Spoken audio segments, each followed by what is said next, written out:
Welcome pre-cal students to the review sheet part 2 help video. We're going to look at page 828, these numbers right here.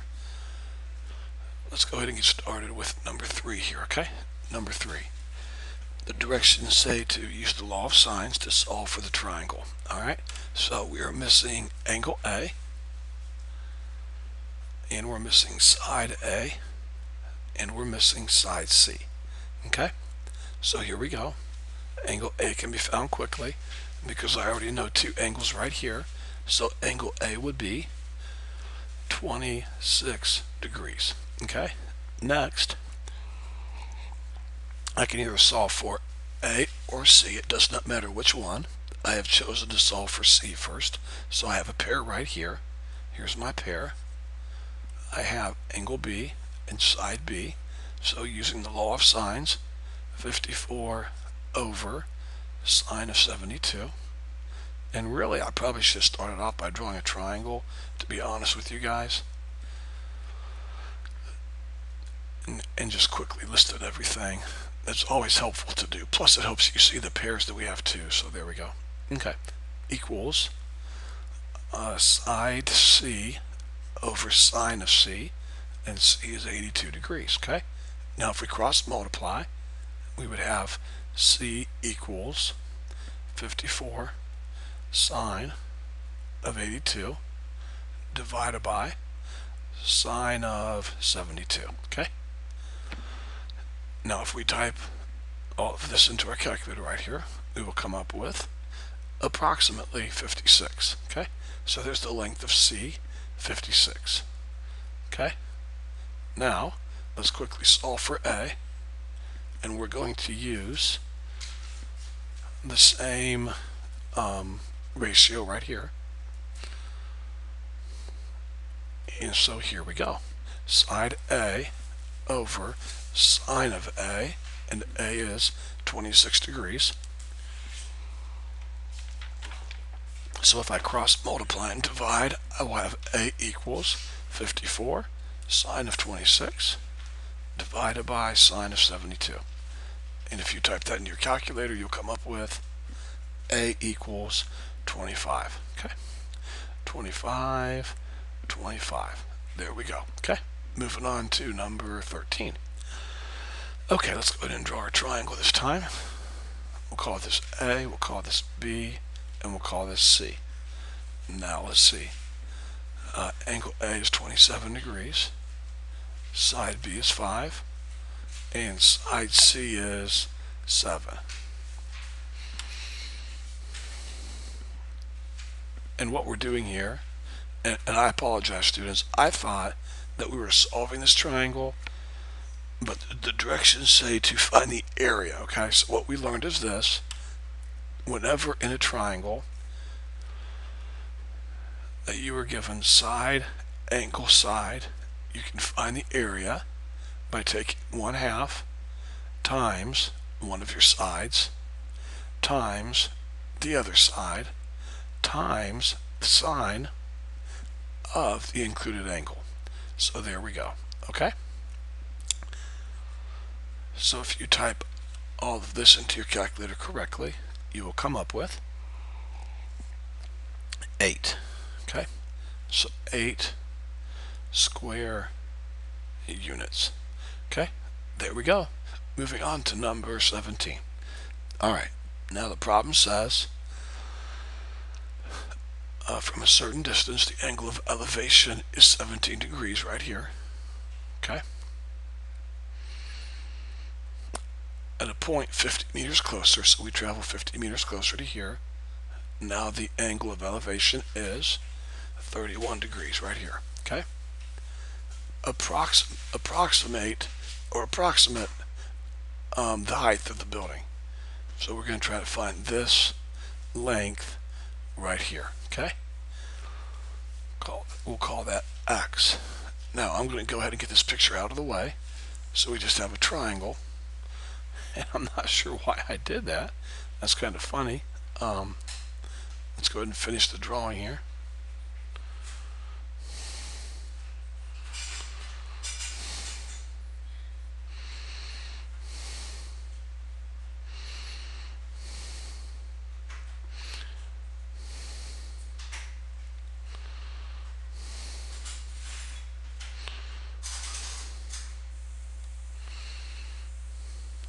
And there we go. Okay.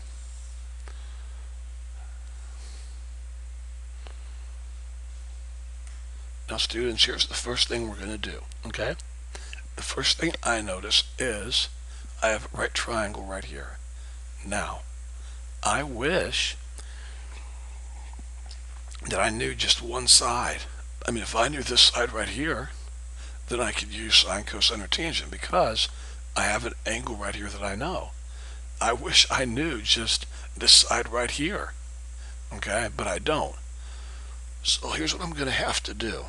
I'm going to have to use the law of sines to help me here find this angle, or this side. Now here's what I did first, okay? I first wrote down that this angle right here is 149 degrees. Okay? 149 degrees, because this angle here plus this angle here have to add up to 180. We have a straight line right there. Okay? Now next, look at this triangle right here.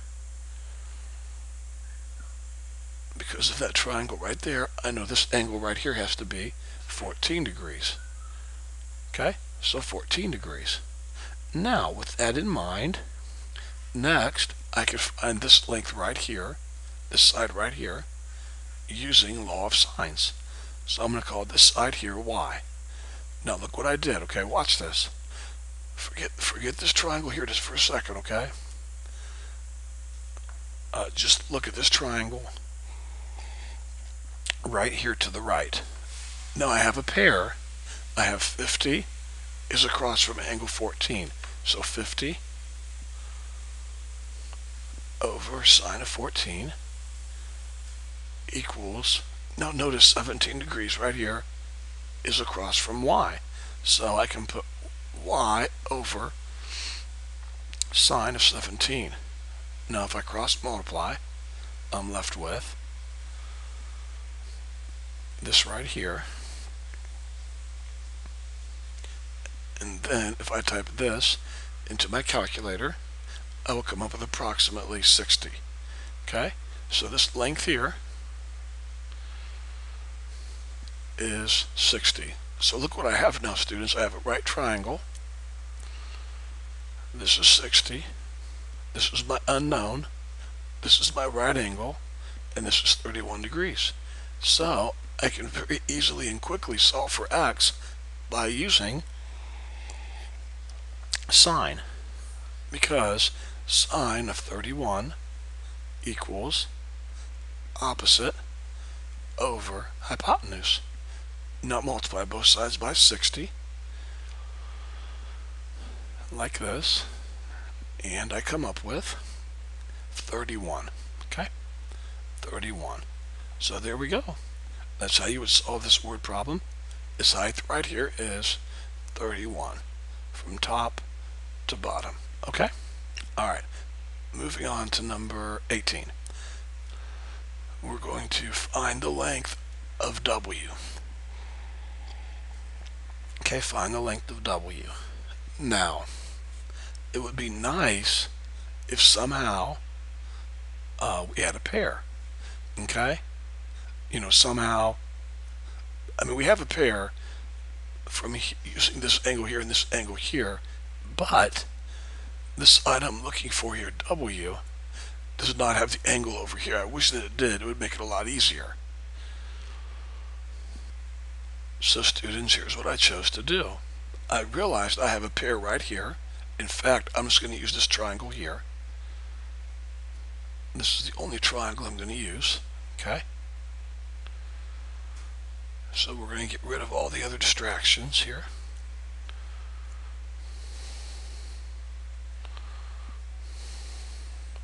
Now, here's what I decided to do. Because I have a 12 here, I can find this angle here. I'm going to call it angle 1. Okay? So what I did is this. I said 16 over the sine of 140 equals 12 over the sine of angle 1. Okay? I probably shouldn't use a number. That's confusing. We'll call that x. So the sine of x. Okay, so I cross multiply and divide, and I end up with this right here. Sine of x equals 0.4821. So angle X ends up being 29 degrees. Okay, so this angle's 29. Now watch. Now that I know that, I can quickly find this third angle, which ends up being 11 degrees. So look, look what I have now, students. I have another pair. Remember, I have my original pair right here, for 16 and the sine of 16 and 140 degrees. But now W is across from an angle that I know. So I can put W over the sine of 11 degrees. And now I can cross multiply and solve. So here we go.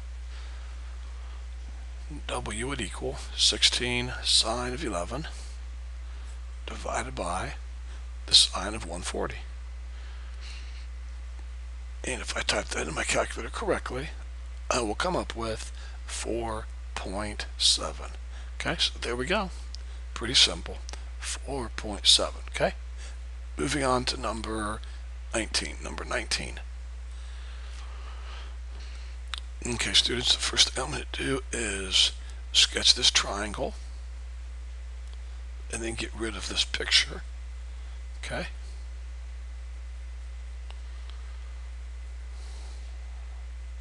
And the tree goes from here to here. There's the tree.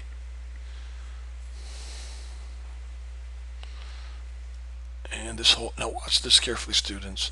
Look here, see this line here? This is 75, referring to this line right here. Okay? See how this line right here is running parallel with this line here?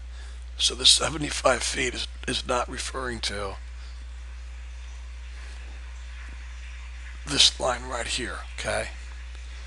The 75 feet is for this line here. And then look carefully. 45 degrees is this whole angle here. So instead of putting 45, I'm going to put 28 here and then 17 here. Okay? There we go. Now, let's slide this out of the way. And let's look at what we got here, okay? Now, I'm trying to find the height of the tree. And the height of the tree is right here. From here to here. So I'm going to call that my unknown X. Okay, now really, students, all that I need is this triangle here. But I'm going to have to use the other triangle to help me find some angles inside this black triangle. So watch what I do here. First of all, this angle here is 28. This angle here is 90. So quickly I can find out that this angle here is 62 degrees right here. Now, if that's 62, and I have a straight line here, straight angle, then this angle here would have to be 118. Okay? Now, if this angle is 17 inside my black triangle, and this angle here is 118, then this angle up top here has to be 45 degrees, I believe. Is that right? 45? Yes, 45 degrees. Okay, so look what I have now, students. I have a nice big triangle up here. And I have all the information I need to solve for X. So let's get rid of all of this down here. And there we go. Let's solve for X, okay? First of all, I do have a pair. And that would be right here. 45 degrees is across from 75. So 75 over the sine of 45 equals, and I'm solving for X, so 17, X over the sine of 17. And then here we go, cross multiply. X equals 75 sine 17 over sine of 45. And type that in your calculator. And X equals 31. 31. Is that right? Yes, 31. And so the height of the tree right here is 31. Okay? Pretty simple. Okay. Moving on to number 21, or number 21, yeah. Okay, the directions say to solve using the law of cosines. Okay, so very quickly, let's get us a picture here. A, B, C. Side A is 80, side B is 60, side C is 100. Now, we have to solve for angle A, angle B, and angle C. Now, really, students, you can solve for any angle that you want first. I just chose to solve for angle A for no certain reason. So 80 squared equals 100 squared plus 60 squared minus 2 times 100 times 60 sine or cosine of A. Okay, so here we go. If you squared this, and squared this, and brought these over and changed their signs, you would have this right here, negative 7,200. Okay. Now here, if you took negative 2, if you took negative 2 times 100 times 60, you would get negative 12,000. And then of course cosine of A. Okay. Now, if you divide both sides by negative 12,000, you will get this. 0.6 equals cosine of A. Okay, and now find the angle. So angle A would equal 53 degrees, approximately 53 degrees. Okay, so there we go, 53 degrees. Now, listen carefully, students. You now have a pair. Okay, we have a pair. So we can use the law of sines. And law of sines is definitely a lot faster. Okay, so I don't mind you using the law of sines. In fact, I recommend that you use the law of sines. However, remember, you must solve for the smallest angle first. You must, or you could very well miss the problem. Okay, so now look, I either have to solve for angle B or angle C. Okay, now angle C is across from 100, and angle B is across from 60. So B is across from the smaller side, so B is the smaller angle. So I have 60 over sine of B. Okay, cross multiply and divide, and you end up with this right here. Sine B equals 0.5989. And now find the angle B using your second sign on your calculator, and you will get 37 degrees. Of course, I'm rounding all of this, but 37 degrees. Okay, so now 37.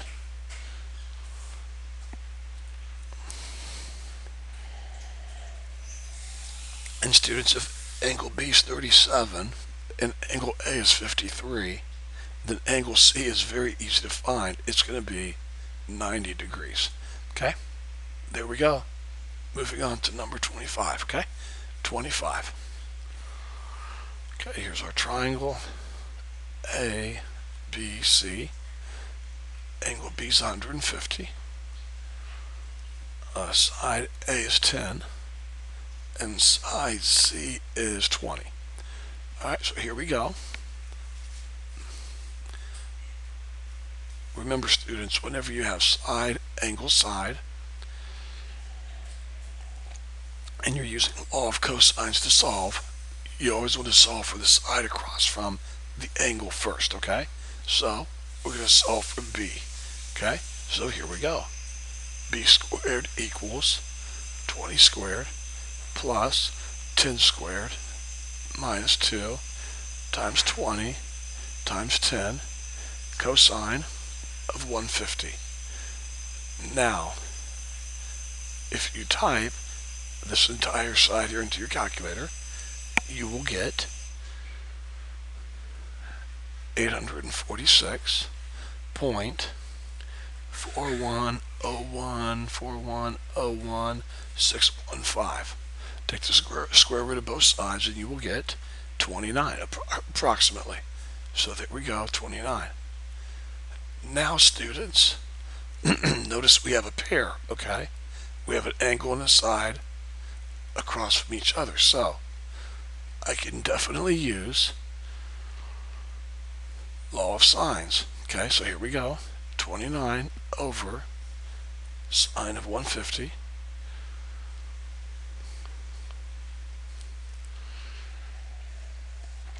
equals, and then remember students, we have to solve for the smallest angle, okay? So angle A is across from side 10, angle C is across from side 20, so angle A is across from the smaller side, so angle A is your smaller angle, okay?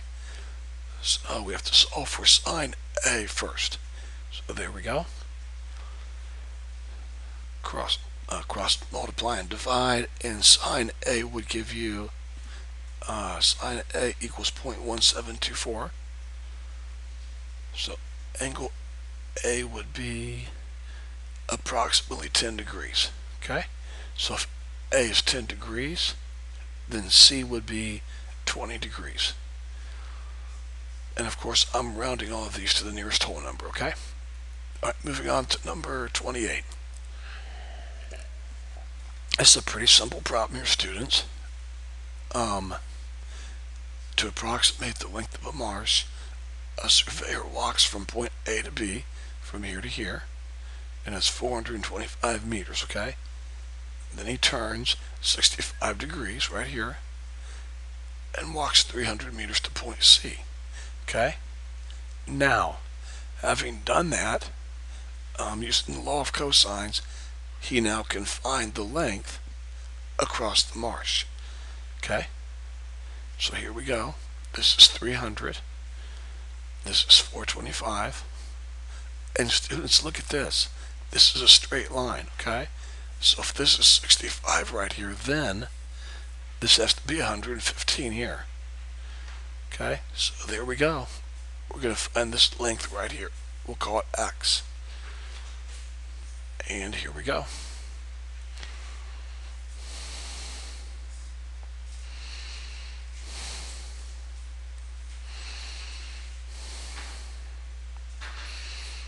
Okay, remember, whenever you have side, angle, side, and you're using law of cosines, you solve for the side here across from the angle that you know.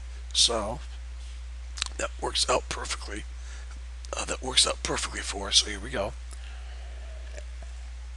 X squared equals 300 squared plus 425 squared minus 2, 300, 425, cosine of 115. Okay? Type all that into your calculator and you will come up with 378,392.6567. And then take the square root of both sides and we'll come up with approximately 615. Okay? So there we go. Now think about that, students.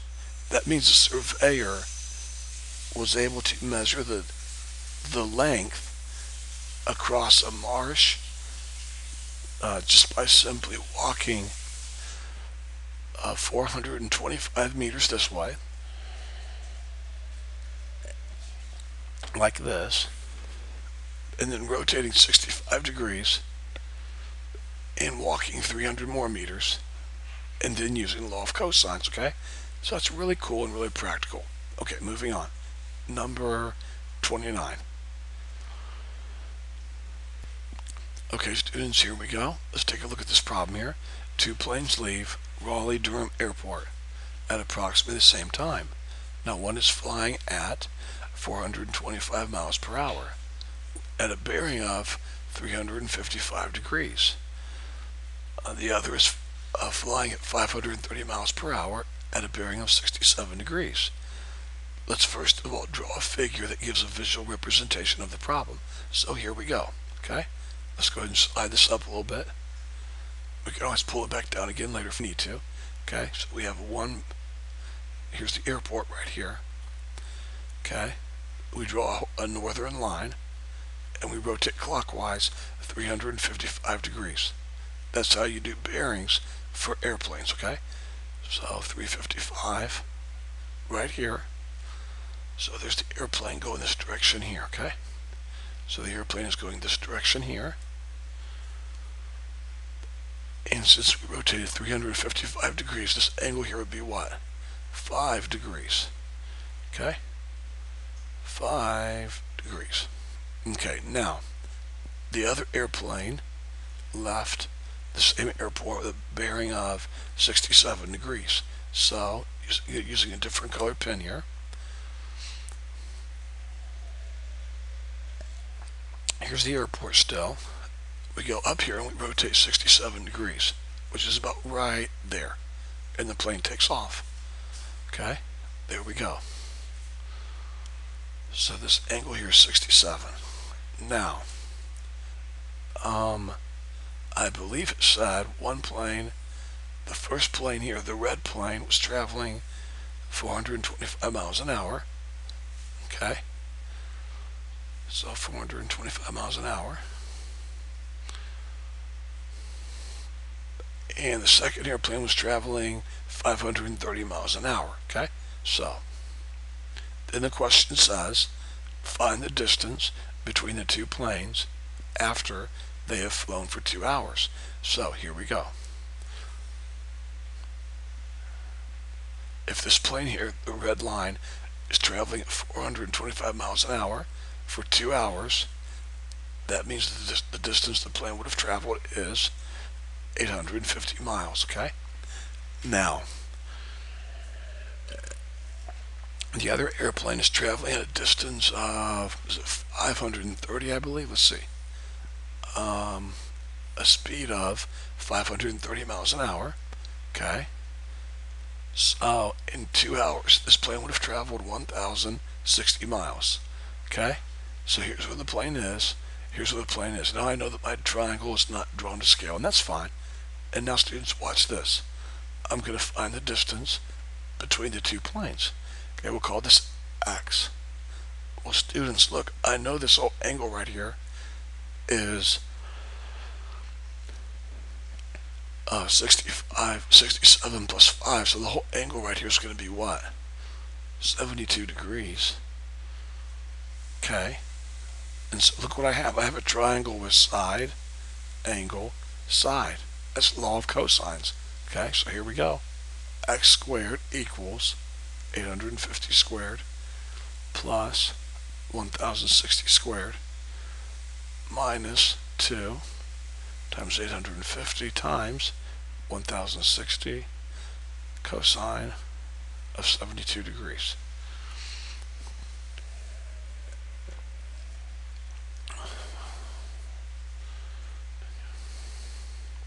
Okay, let's see. If you type all of this into your calculator, you will come up with, let me look at my notes here real quick. You will come up with a really big number, okay? 1,289,251.376. Then take the square root of both sides, and x equals 1,135. So there you go. These two airplanes are 1,135 miles apart. Okay, and there we go. Not too difficult. Let me quickly remind you guys, whenever we're dealing with bearings of planes, wherever the airport is, you draw an imaginary line going north, and then you rotate clockwise. Okay? And that's how you get the bearing of an airplane. Alright, moving on to number 31. Now the directions for 31 say, find the area. Find the area. So, whenever you know 3 sides of a triangle, in order to find the area of the triangle, you can use this formula here. Square root of s, a minus s, or s minus a, s minus b, and s minus c. Okay? Now, how do you find s? Well, S is A plus B plus C divided by 2. Okay? So, in this case here, S would equal 1623 to 16.5. Okay?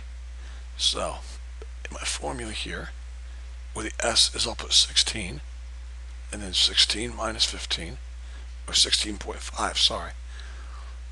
Let's fix that real quick. 16.5, and then 16.5 minus A, so minus 15, and then 16.5 minus B, which is 8, and then 16.5 minus C, which is 10. Okay, so we end up with 16.5 times 1.5 times 8.5 times 6.5. Okay?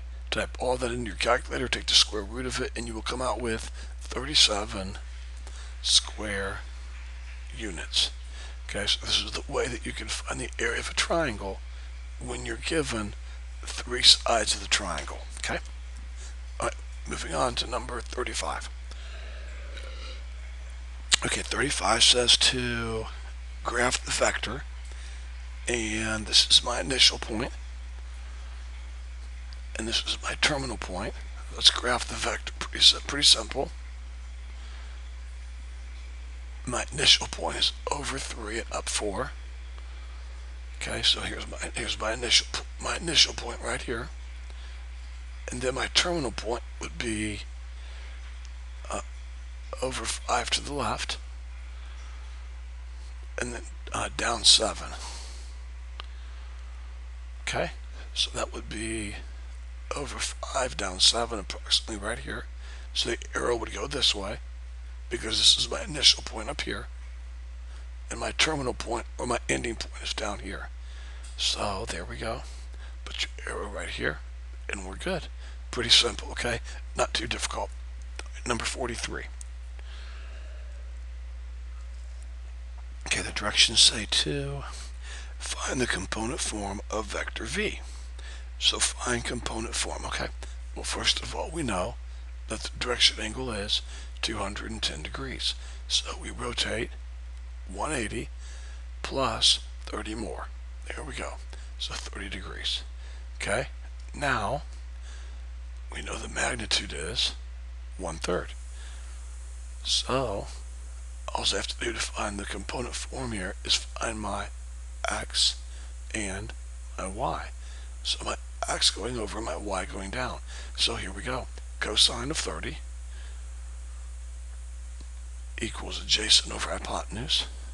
Multiply both sides by 1/3. Let me look at my notes here real quick. The cosine of 30 is square root of 3 over 2. So 1/3 times square root of 3 over 2. And by the way, students, whenever you can use exact numbers and not decimals, I really want you to do that, okay? So we have square root of 3 over 6. Okay? So right here for x, I have negative. Now remember, I'm going to the left of the origin, so it's negative square root of 3 over 6. Okay, now let's solve for y very quickly. So sine of 30 equals opposite over hypotenuse.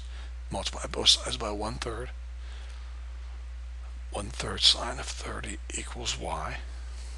Sine of 30 is 1/2, so I have 1/3 times 1/2 equals y. So 1/6 equals y, okay? Now remember, students, we're going down, so we went to the left and then down, so it's negative 1/6. So component form would be negative square root of 3 over 6, comma, negative 1/6. Okay, there we go. So we took this vector here, in which we were given a direction angle and a magnitude, and we wrote the vector in component form. Okay, not too bad. Okay, moving on to number 45. find the component form of the given vector after we've done these multiplications here and simplifying. So we have 4 times u, so 4 times 6i minus 5j, and then minus 5 and v, 10i plus 3j. Okay, so there we go. Multiply the 4 through, and we'd have 24i minus 20j. And take your negative 5 and multiply it through, negative 50i, negative 15j. Okay, now let's combine like terms. 24 minus 50 is negative 26. Negative 20j, negative 15j would be negative 35j. Now let's write this in component form. So negative 26, comma, negative 35. Okay? And there we go. We've written the vector in component form. Pretty simple. Okay, number 451. Okay, so the directions for 51 say to write the vector as a linear combination. Okay, so we're going to write this as a linear combination. In other words, we want to write this vector with i's and j's. Okay, so the first thing you want to do is get this vector written in component form. Okay, now remember, it's really easy to write a vector in component form. You take terminal point minus initial point. Okay, so we take 5 comma negative 9, my terminal point minus my initial point, negative 2, 7.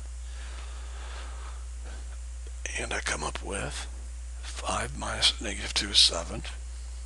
Negative 9 minus 7, negative 16. Now, let's write this as a linear combination, which is really easy to do. It would be 7i minus 16j. Okay, there we go. Number 51. All right, moving on to number 53.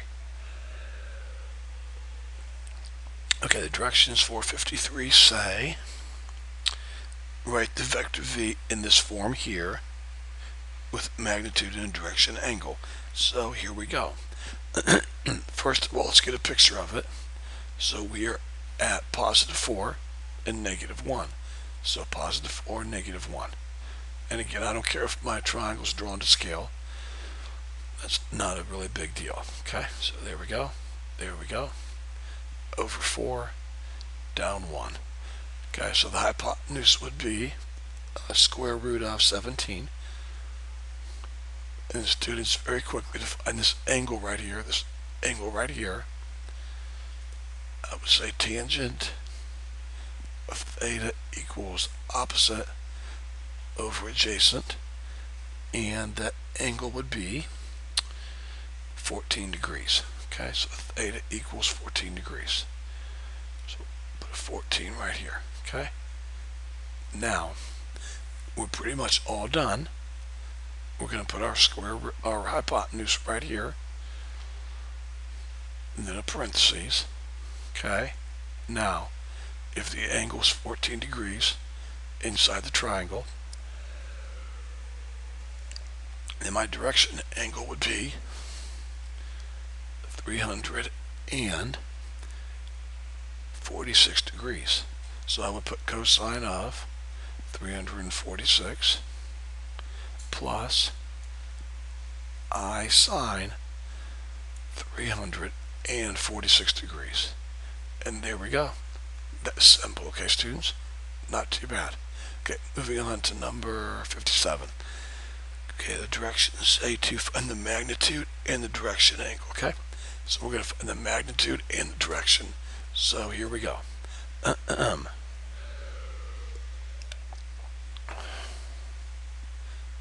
going to go negative 4, positive 7. Okay, we'll draw our triangle here. So over 4 to the left, 7 up. Our magnitude would be the square root of 53, or 65.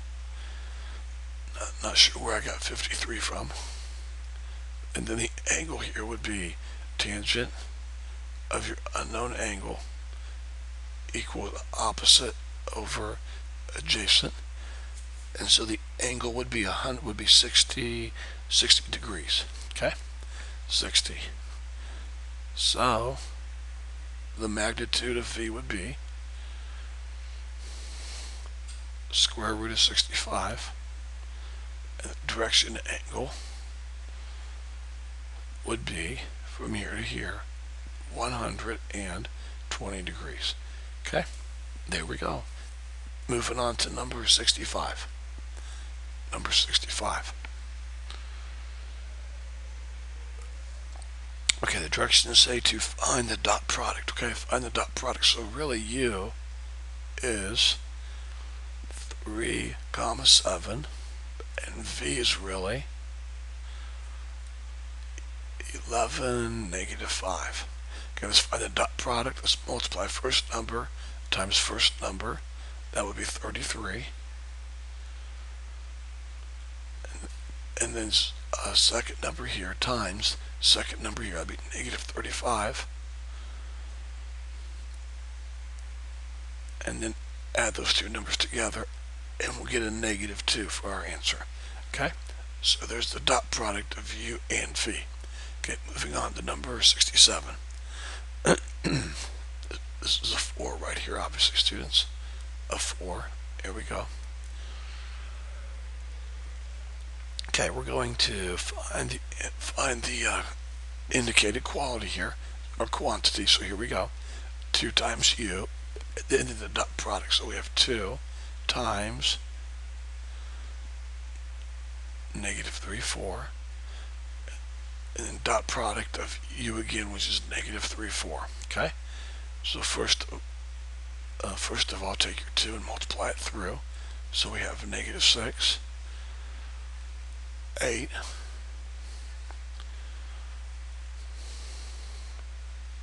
and then the dot product. So we take first number times first number, that's positive 18, and then second number times second number, positive 32.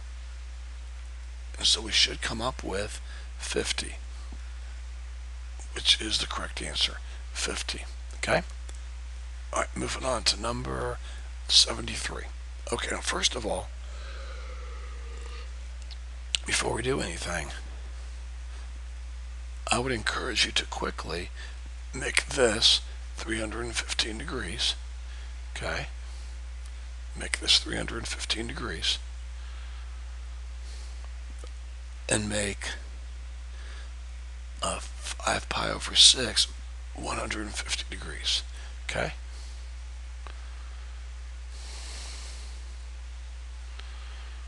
There we go. Okay, students. Now, watch this carefully. Next,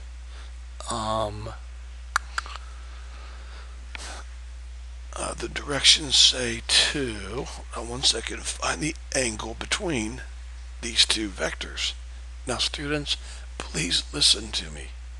You're used to using this formula right here, right? And that's a great formula to use. It's great, okay? But can I show you something? This is really good right here to use when your vectors are written in component form. But when they're not written in component form, when they're written with a direction angle, it is so much easier to not use this formula. Let me show you what I mean, okay? Now, first of all, notice your hypotenuse, or the number on the outside here, would be a 1, okay? Understand that. Now let's go ahead and draw our first vector here. And so our first vector has a direction angle of 315 degrees. So watch how I do this.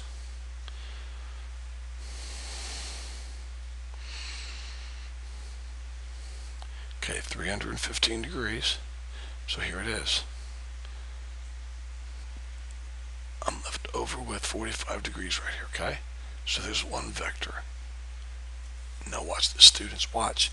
The next vector is 150. So I'm going to rotate 150 like this. leaves me with 30 degrees. Right here. Now, students, think about it. Whenever you're asked to find the angle between two vectors, understand first of all, you're looking for the angle that is between 0 and 180, okay? But since we have degrees here, is it not really easy to find the distance, or not the distance, the angle between this vector from here to here? My goodness, sure it is. Look, I'm going to use green here. Look, if this is 30, then right here this is what? 60. And this is what here? 90. So the angle between these two vectors from here to here would be, well, 60 plus 90 is 150, and 150 plus 45 is 195. Now, students, listen, that's greater than 180, okay? So in other words, this is not the direction we want to go. So then let's find the other direction, okay? So this is 30. This is what here? 90. This is what here? 45. So the angle between the two vectors from here to here would be 165.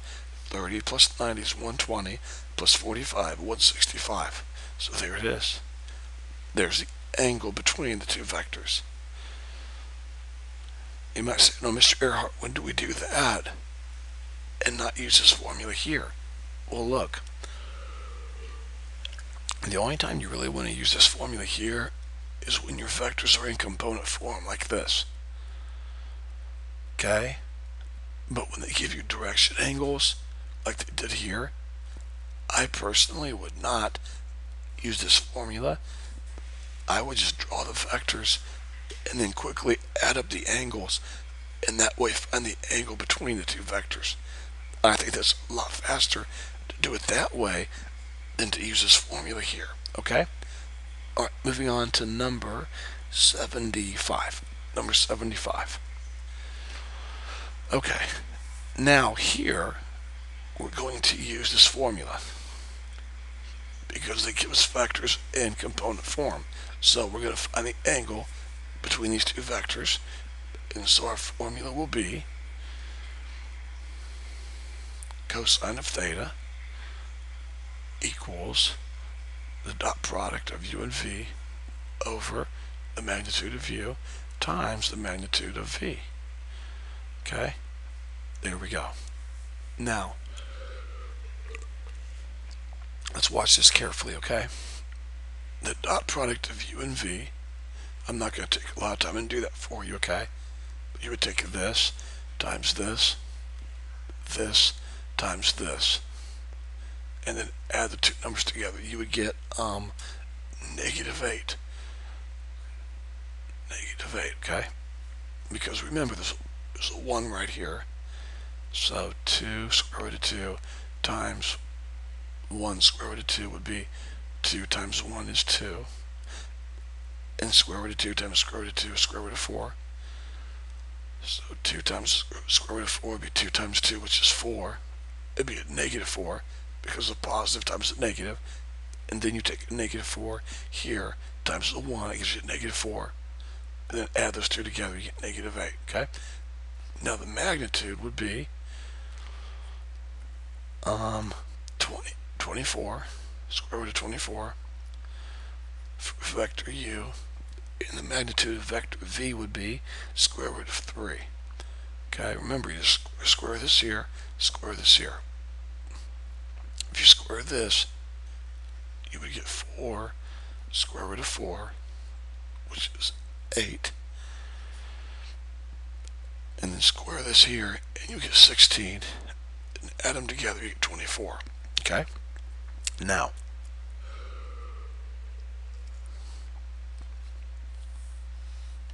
this one here, you would square this. So square the 1, it's a 1. Square the 2. Square root of 2 is square root of 4. And square root of 4 is 2. Times 1 is 2. And square the 1, that's a 1. and then add them together, and you get this, okay?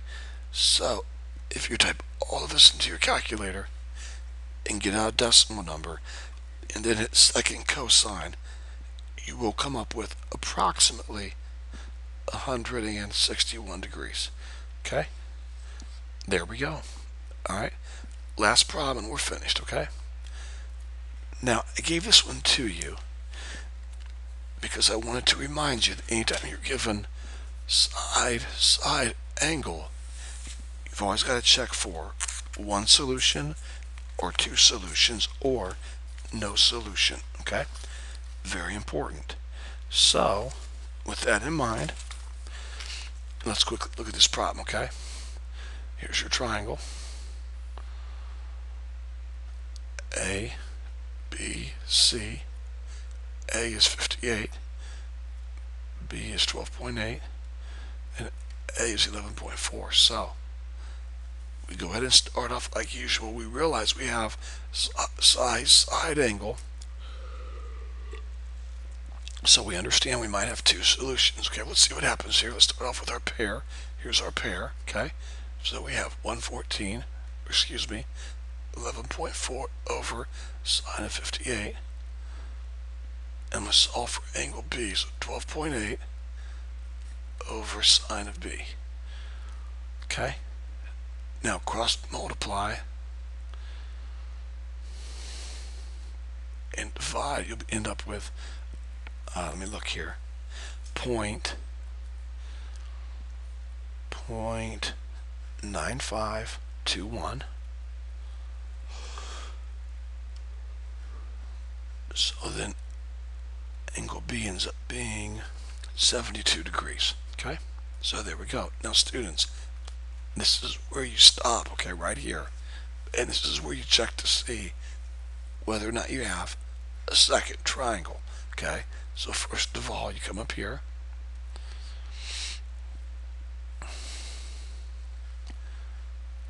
And you always subtract this angle, the first angle that you found, always subtract it from 180, okay? So you'll get 108. Now here's what you do. You check both of these angles to see if they work. And if they both work, then you know you have two triangles that you'll have to solve for, okay? So, let's put 72 in here for angle B. Let's add them together, subtract from 180, and do we get out at angle C? Yes, we do. 50 degrees. Now, let's put 108 degrees in the triangle. Right here. And let's see if that works. And it does. 58 plus 108 is 166. So we're left with 14 degrees for angle C. So we have to finish two triangles, okay? So, here we go. We'll save this one for last, okay?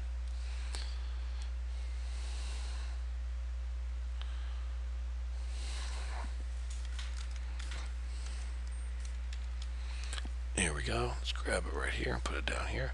Okay, let's finish this real quick here. Okay, we have a pair still. So lastly, let's solve for side C here. We know this is 50. Okay, so here we go. We have sine of 11.4 over the sine of 58 degrees equals C over sine of 50. Cross multiply and divide, we'll get C equals 11.4 sine of 50 over sine of 58. So C would be 10.29. So there we go. We have solved this triangle.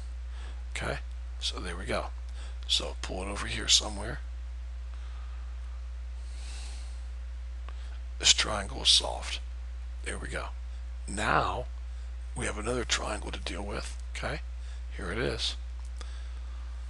Okay, we found angle B is 108. Okay, let's go ahead and draw our triangle here. So we have our triangle here. A, B, C, and we know this is 58. This is 11.4. This is 12.8. And we found angle B is 108. Angle C is 14. Okay. So now, all we have to do is find C. So we have 11.4 over the sine of 58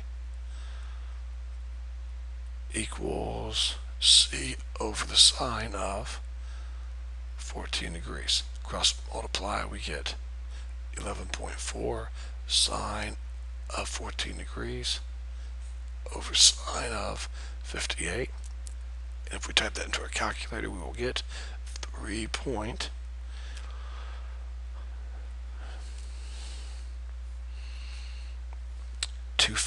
3.25. Okay? 3.25. So right here. And there we go. Okay, students. So make sure on your test, if I give you a side angle scenario, make sure that you check for 2 triangles, okay? Alright, I hope this video has been a help to you guys. If you have any questions, don't hesitate to call or email.